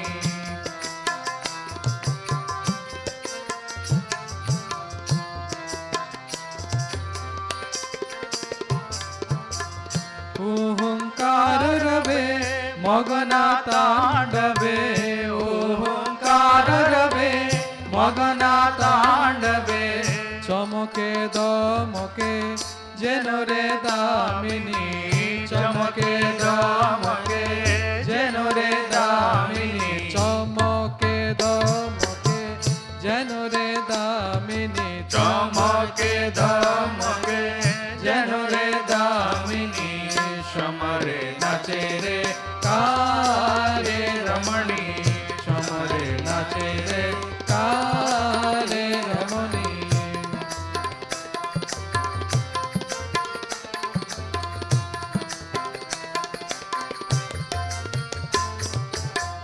অট অট হাসি সমর উল্লাসী অট অট হাসি সমর উল্লাসী দিতি সুত নাশে দনুজ দোলনী দিতি সুত নাশে দনুজ দোলনী দিতি সুত নাশে দনুজ দোলনী দিতি সুত নাচে দনুজ দোলনী সমরে নাচে রে কারে রমণী সমরে নাচে রে কারে রমণী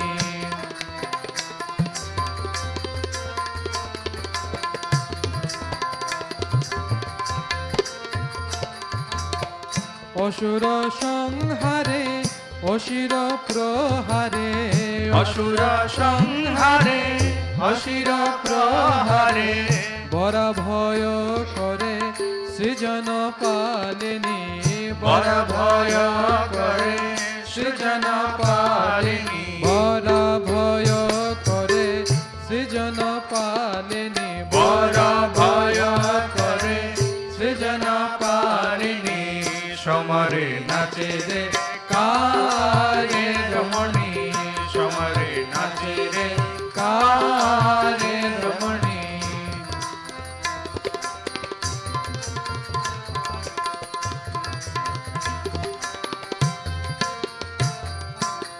বামা ভয়ঙ্করা ভীষণে মধুরা বামা ভয়ঙ্করা ভীষণে মধুরা হর মনোহরা মানস মোহিনী হর মনোহরা মানস মোহিনী হর মনোহরা মানস মোহিনী হর মনোহরা মানস মোহিনী সমরে নাচে রে কারে রমণী সমরে নাচে রে কারে রমণী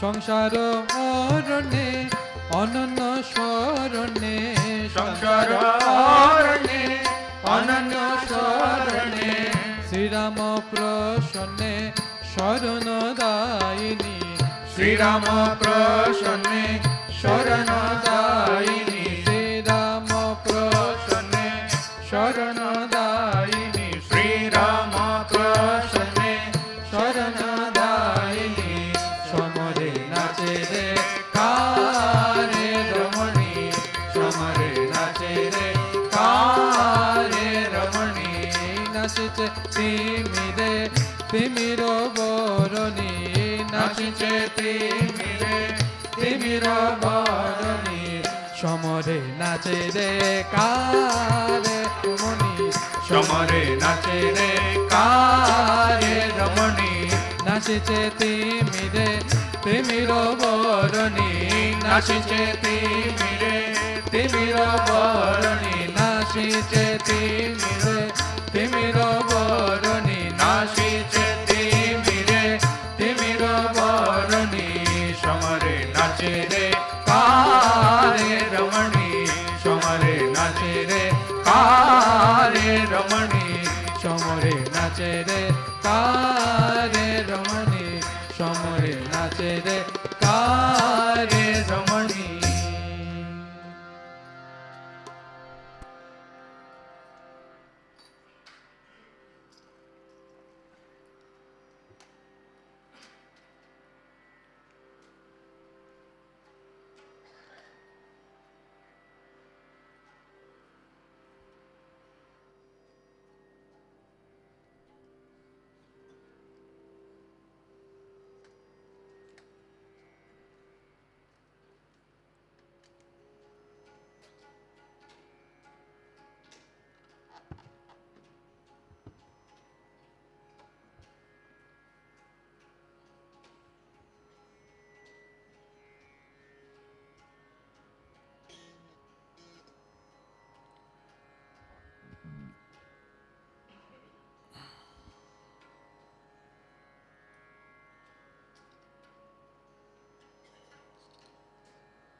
పేజ్ 221 221.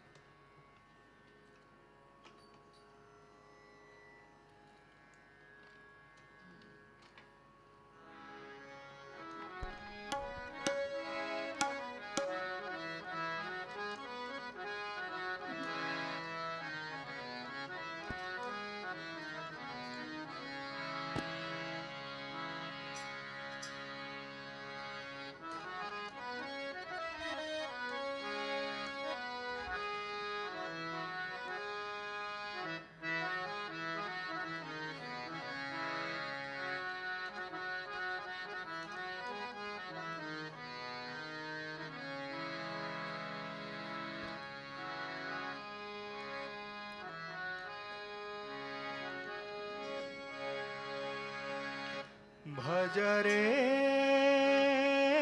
रामकृष्ण नामं, भज रे परमहंस नामं, भज रे रामकृष्ण नामं, भज रे परमहंस नामं, भज रे रामकृष्ण नामं, भज रे परमहंस नामं, भज रे रामकृष्ण नामं, भज रे परमहंस नामं.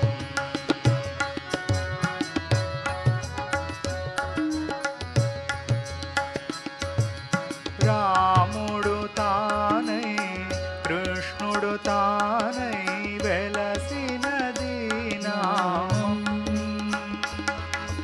రాముడు తానై కృష్ణుడు తానై వెలసినది నామం, పరమ పావనం సకల భయహరం పతిత పావన నామం, రాముడు తానై కృష్ణుడు తానై వెలసినది నామం,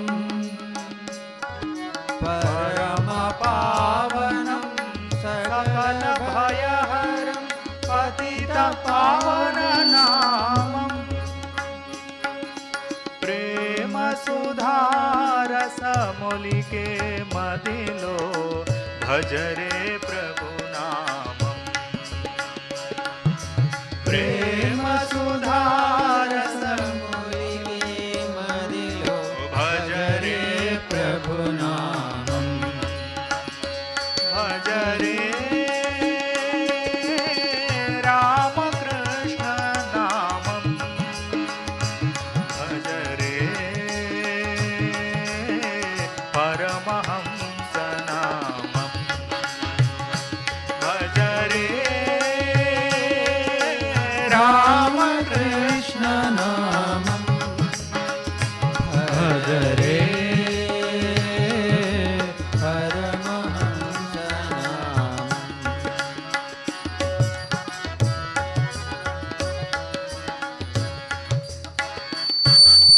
ఆర్తుల కొరకై అవతరించినది అమృతమీ నామం,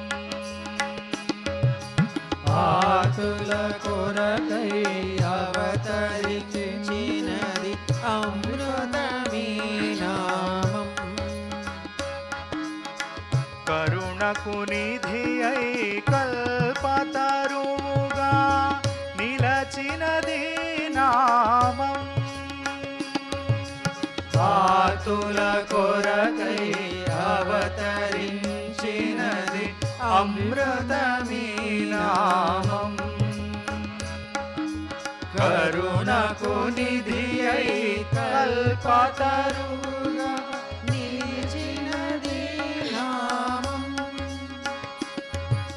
ప్రేమ सुधारसमुलिके मदिलो भजरे प्रभुनामम् प्रेम सुधारसमुलिके मदिलो भजरे प्रभुनामम् भजरे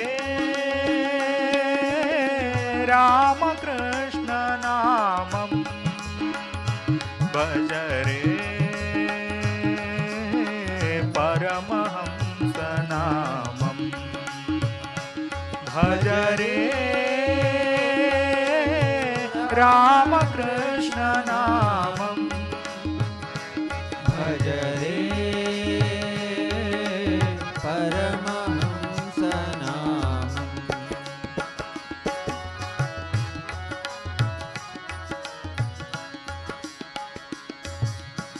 पापहरं परमार्थसाधनं मधुरं नीनामम् पापहरं परमार्थसाधनं मधुरं नीनामम्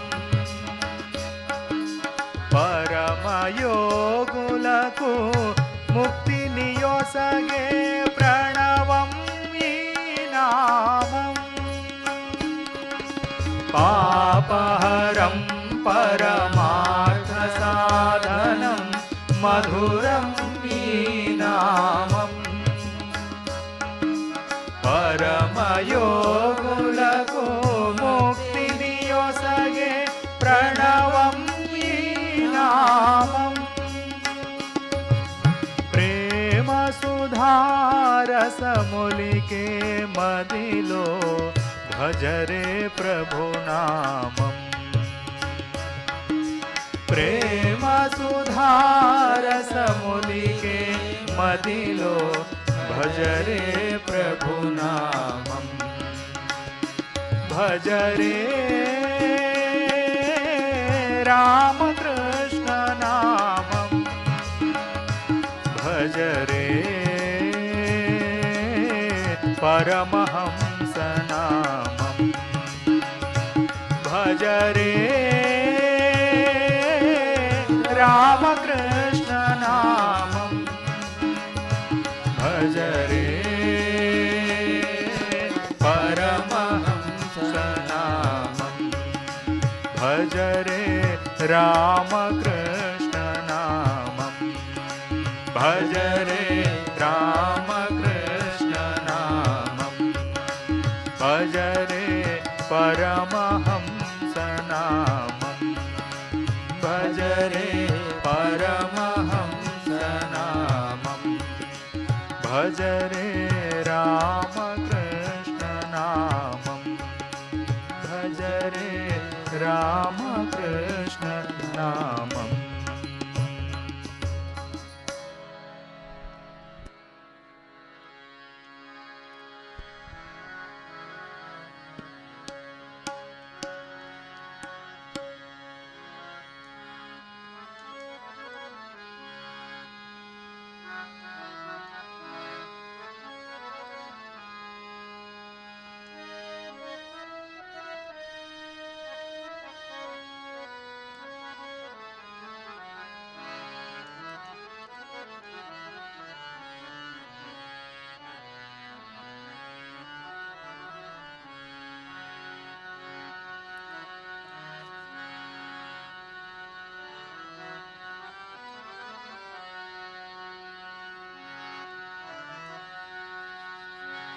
गदाधरा भक्त परिपाला गदाधरा भक्त परिपाला गदाधरा भक्त परिपाला गदाधरा भक्त परिपाला श्री राम कृष्ण गुरुदेवा श्री राम कृष्ण गुरुदेवा श्री राम कृष्ण गुरुदेवा श्री राम कृष्ण गुरुदेवा हरे राम हरे Krishna Ram Krishna Hare Hare Hare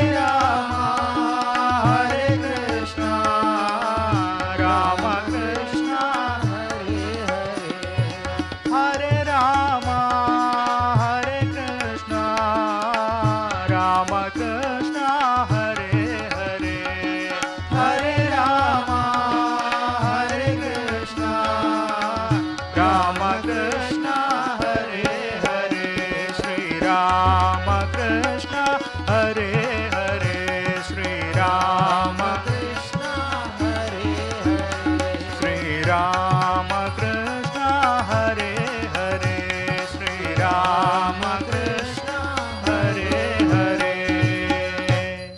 Gadadhara Bhakta Paripala, Gadadhara Bhakta Paripala, Gadadhara Bhakta Paripala, Gadadhara Bhakta Paripala, Shri Ramakrishna Gurudeva, Shri Ramakrishna Gurudeva, Shri Ramakrishna Gurudeva, Shri Ramakrishna Gurudeva, Hare Rama Hare Krishna, Rama Krishna Hare Hare, Hare Rama Hare Krishna, Rama Krishna Hare Hare, Hare Rama Hare Krishna, Rama Krishna Hare Hare, Hare Rama Hare Krishna, Rama Krishna Hare Hare,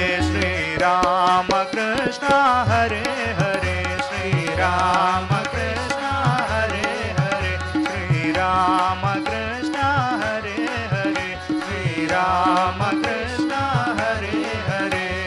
Gadadhara Bhakta Paripala, Gadadhara Bhakta Paripala, Gadadhara Bhakta Paripala, Gadadhara Bhakta Paripala, Shri Ramakrishna Gurudeva, Shri Ramakrishna Gurudeva, Shri Ramakrishna Gurudeva, Shri Ramakrishna Gurudeva, Hare Rama Hare Krishna, Rama Krishna Hare Hare, Hare Rama Hare Krishna, Rama Krishna Hare Hare, Hare Rama Hare Krishna, Rama Krishna Hare Hare, Hare Rama Hare Krishna, Rama Krishna Hare Hare, Shri Rama Krishna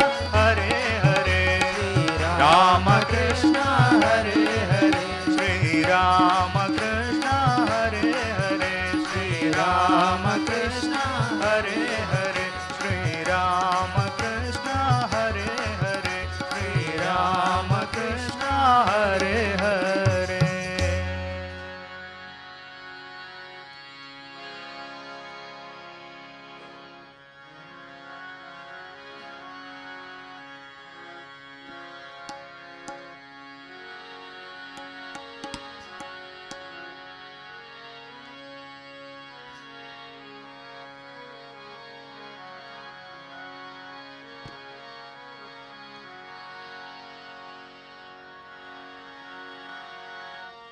जय जय देवी शारदे, जय जय देवी शारदे, जय जय देवी शारदे, जय जय देवी शारदे, श्री भुवनेश्वरी जगन्माते,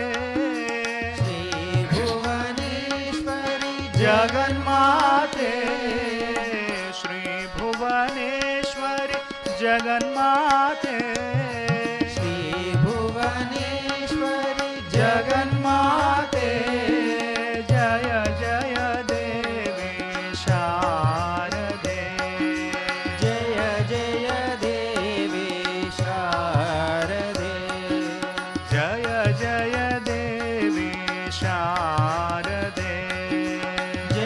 जय देवी शारदे, मंगल गौरी, मातृदेवी मंगल गौरी, मातृदेवी मंगल गौरी, मातृदेवी मंगल गौरी, सत्य सनातनी श्री माते, सत्य सनातनी श्री माते, सनातनी श्रीमाते सत्य सनातनी श्रीमाते जय जय देवी शारदे जय जय देवी शारदे जय जय देवी शारदे जय जय देवी शारदे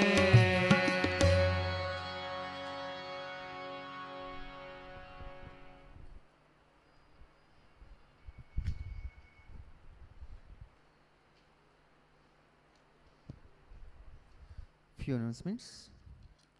Coming Sunday, 8th October, Bhagavan Sri Ramakrishna's direct monastic disciple, Swami Abhedananda Maharaj Jayanti.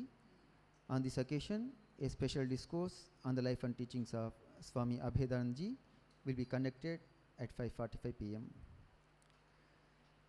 10th October, Tuesday, Ekadashi, Ramnam Sankirtan will be conducted after Aaratrikam. All the devotees can participate in all these programs and obtain the grace of Bhagavan Sri Ramakrishna. వచ్చే ఆదివారం October 8వ తేదీ భగవాన్ శ్రీరామకృష్ణుల ప్రత్యక్ష సన్యాసి శిష్యులు స్వామి అభేదానంద మహారాజ్ జయంతి. ఈ సందర్భంగా ఆ రోజు సాయంత్రం 5:45 స్వామి అభేదానంద మహారాజ్ జీవితము సందేశంపై ప్రత్యేక ప్రసంగం నిర్వహించబడుతుంది. అక్టోబర్ 10వ తేదీ మంగళవారం ఏకాదశి పర్వదినం ఆరాత్రికం అనంతరం రామనామ సంకీర్తన నిర్వహించబడుతుంది. భక్తులందరూ ఈ కార్యక్రమాల్లో పాల్గొని భగవాన్ శ్రీరామకృష్ణుల కృపకు పాత్రలు కావాల్సిందిగా విజ్ఞప్తి.